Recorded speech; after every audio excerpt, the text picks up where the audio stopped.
Guys আজকে আমি আমার শোল মাছের ফানি ইন্টারভিউ নেব আর দেখবো ও কতগুলো ফানি ফানি উত্তর দিতে পারে। আরে ভাই একটু শান্তি চাই, তুমি নাকি আগের বার একটু নষ্ট খেয়েছিলে। বেশ ঠিক আছে শোল ভাই, তুমি এখন কেমন আছো বলো। ভাই এই বোতল একদম আমাকে মনে হচ্ছে জেলখানার মতো, বাতাস কোথায়? হ্যাঁ এটা বলো তো তুমি খেতে কি পছন্দ করো? পানি ছাড়া আর কিছু না, মাঝে মাঝে তোমার হাতটা দিলে হাতটাই খেয়ে নেবো। হ্যাঁ বলো তো শোল বাবু তোমার স্বপ্নটা কি? হ্যাঁ আমার স্বপ্ন হচ্ছে আমি একটা বড় পুকুরে সাঁতার কাটি আর এরকম যেন জেলখানা না হয়।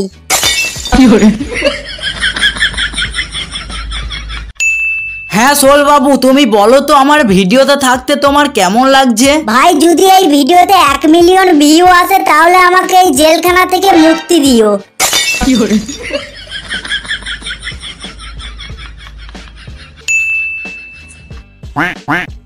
হ্যাঁ শোল বাবু একটা কথা বলো তো তোমার সবচাইতে মজা কখন লাগে? যখন তুমি ভিডিও বানাও আর আমি জেলখানায় বন্দি থাকি।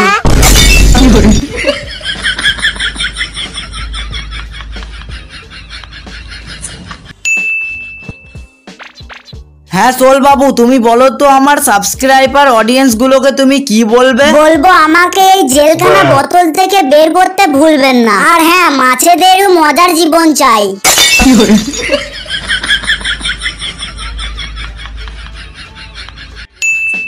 হ্যাঁ শোল বাবু আমি একটা কথা বলি, তুমি চকলেট খেতে পারো? ভাই পানি ছাড়া কিচ্ছু খাই না, চকলেট দিলে একদম ডেড।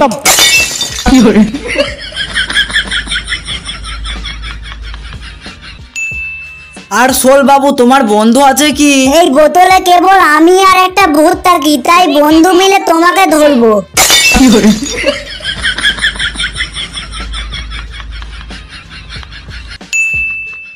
হ্যাঁ শোল বাবু তুমি বললে ভূত আছে, যদি ভয় লাগে? ভাই তোমার যদি হাত বোতলে আসে তাহলে আমি চিৎকার করে ডাকি ভূতকে।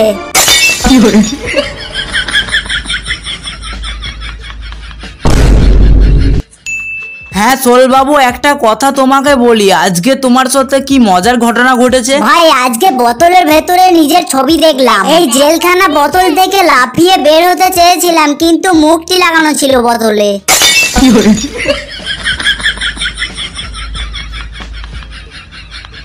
হাই গাইস, শোল মাছের ফানি ইন্টারভিউ তোমাদের কেমন লাগলো কমেন্টে জানাও। আর হ্যাঁ আমাকে বেশি কাঁপায়ও না, আমার শান্তি চাই।